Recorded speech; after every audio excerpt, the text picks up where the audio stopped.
Wine Concierge page. It says we're live and we're recording. So if anybody out there in the Facebook world, if you could just check our Vino 301 account. This is not a shameless plug. This is just Leslie is doing this for the first time. So yes, it says we're live now. Cool. Okay. We'll assume it's working. Yes, I can see us on my phone. Cool. Okay, cool. Thank you guys. Yes, technology has awakened Leslie Freelow yet again. So thank you guys. I am here with some really great people from Maryland's winery in Darnestown, Maryland. And for those who don't know where Darnestown, Maryland is, it's in Montgomery County. Mm-hmm. And guys, can you please introduce yourselves and where you're standing and what are you guys doing out there in the field?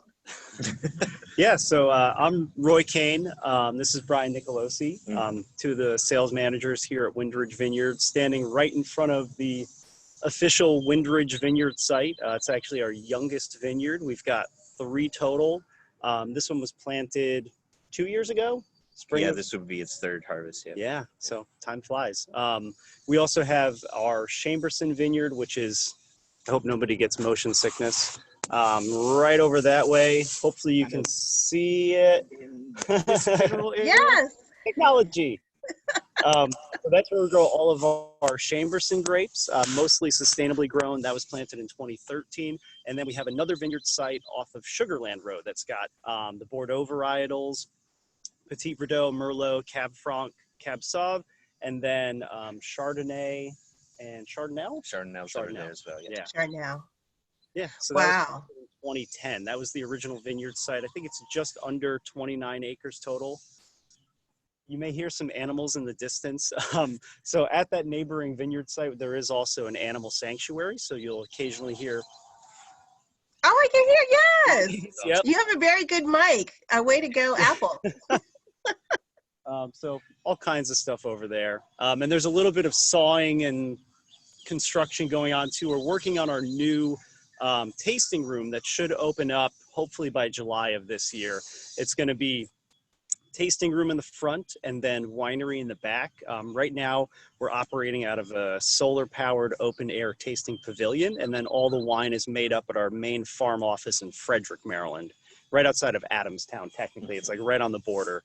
So hopefully by summer of this year, depending on when we can open up fully to the public, the new tasting room should be open pretty soon. I can give you a quick little, pardon our grass seed and straw that we've got laid down. We just did a whole bunch of wow. And yeah.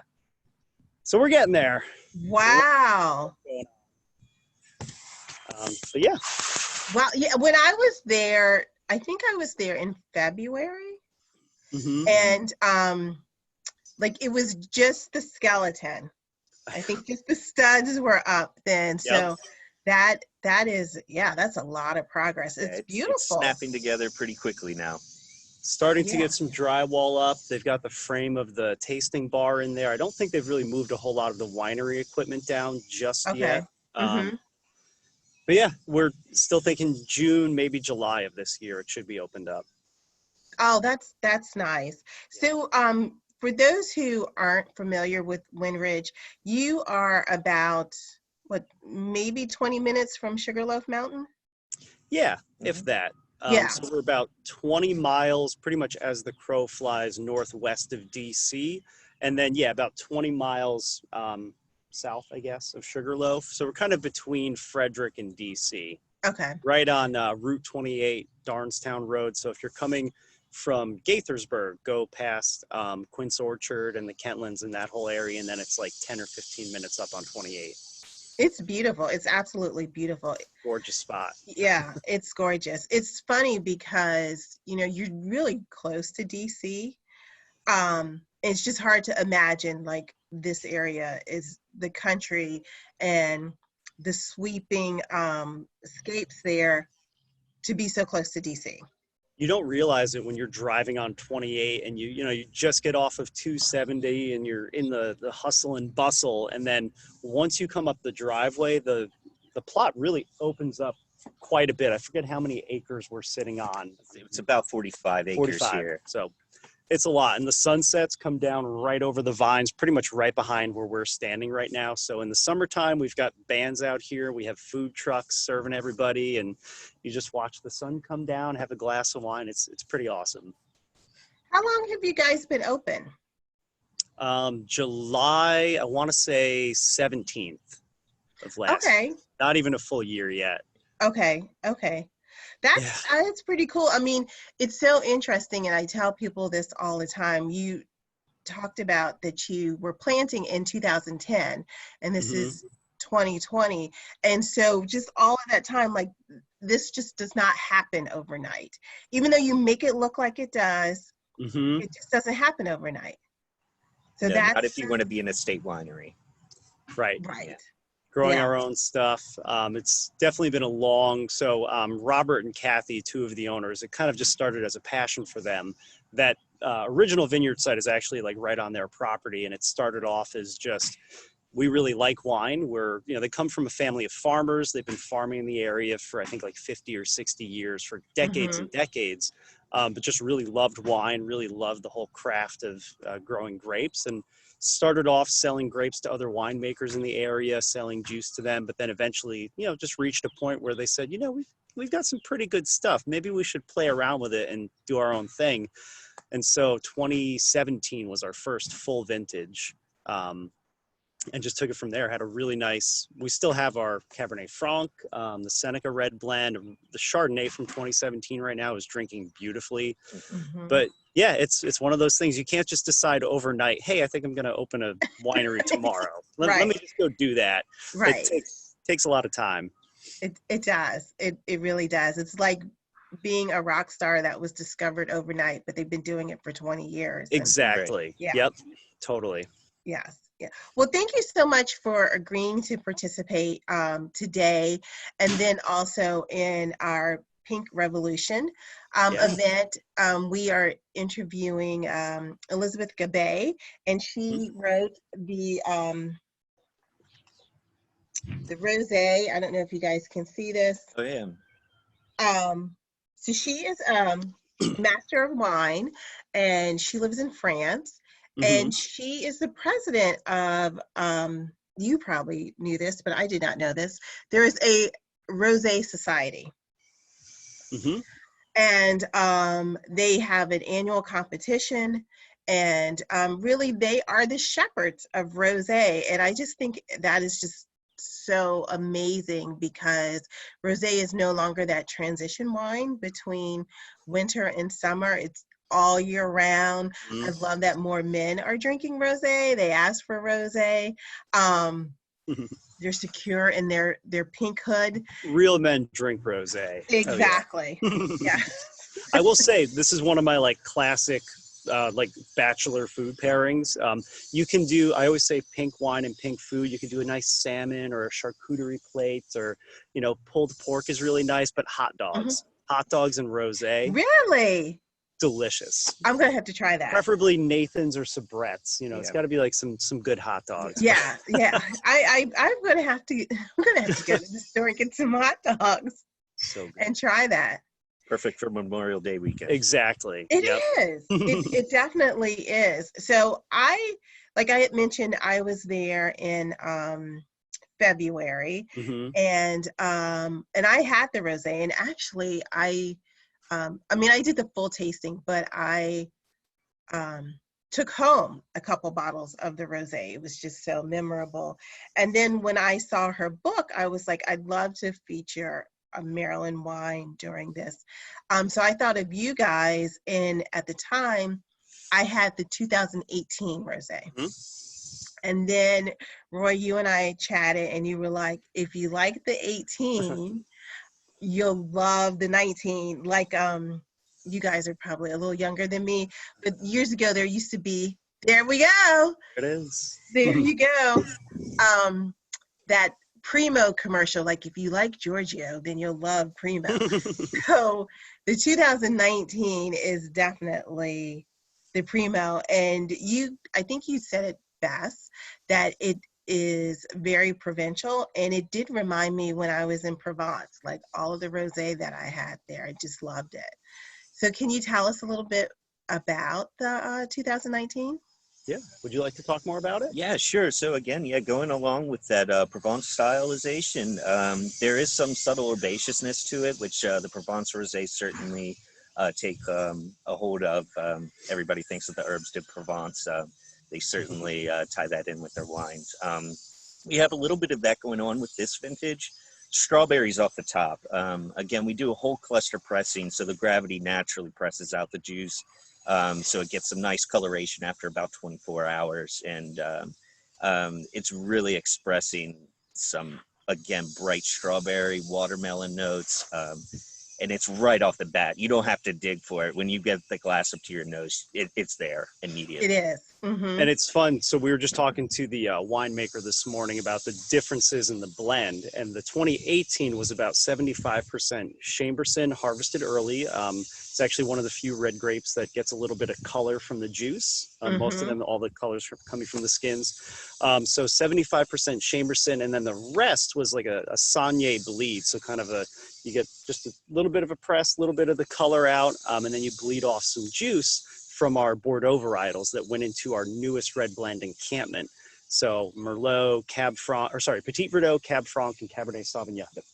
Excuse me, Cabernet Sauvignon. So the 18 has a little bit more of like a rustic kind of mineral character. It's got a lot more body. I almost compare it more to an Italian rosé, or if you're sticking with France, almost like a Rosé d'Anjou, where it's got a little bit more of that sweet. It's not sweet, but it's a little bit heavier body, a little bit more like creamy. Whereas the 19 is 90% Chamberson, again, harvested early, and then 10% Merlot. So it's a lot lighter. I mean, you can hopefully see the color on this cloudy gray day. It's probably going to make everything look a little bit darker. Right. But super light, super crisp, definitely strawberries, like you were saying.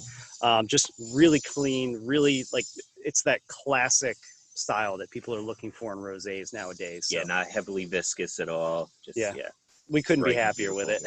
Yeah, I like the acid on it.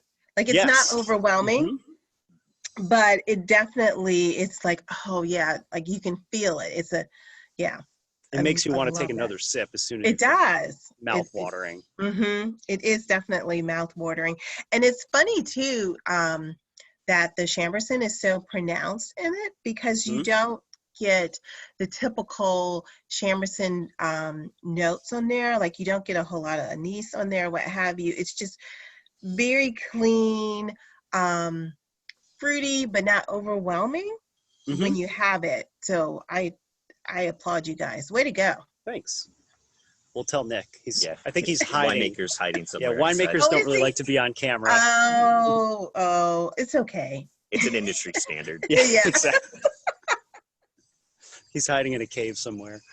But yeah, no, we love it. We actually, for 2019 too, on the Rosé and our new vintage of our Chardonnay, which we call Portrayal, we just switched over to a screw cap, also screw cap. I combine the two. Yeah. So it keeps it fresher longer, really preserves that nice acidity, that crispness. Corks just allow wines to age and change a little bit over time, but it seemed like the right move. And also over the summertime, the rate at which people were consuming the Portrayal and the Rosé, we just want to make it super easy so people can get right into it.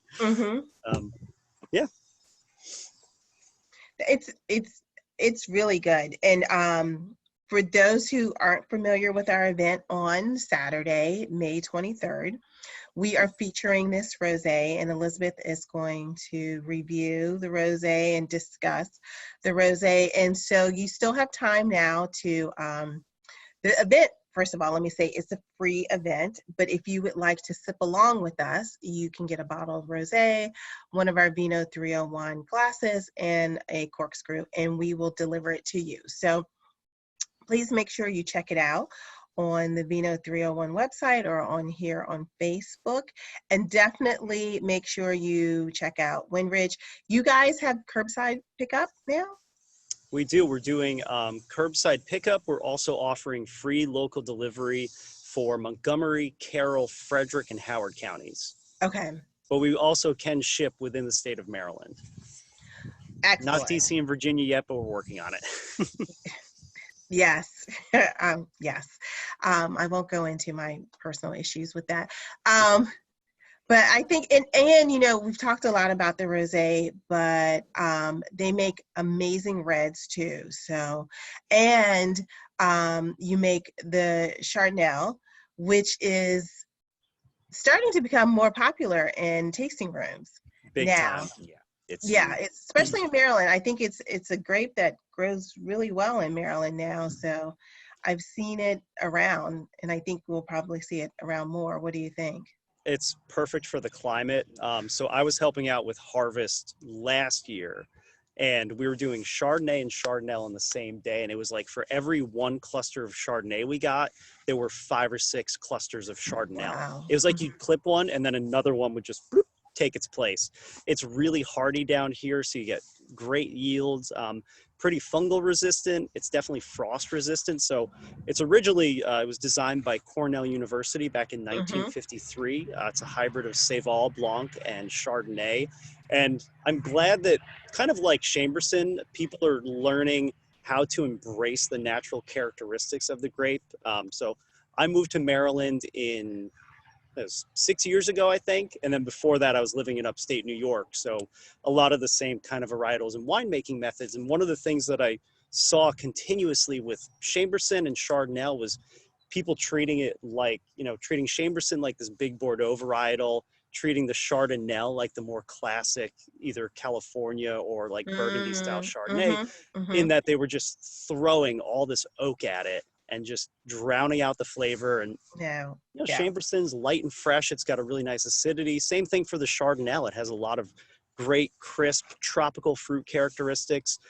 So with that one, we're doing 100% stainless steel. It is 0.6% residual sugar. Oh, wow. So Okay.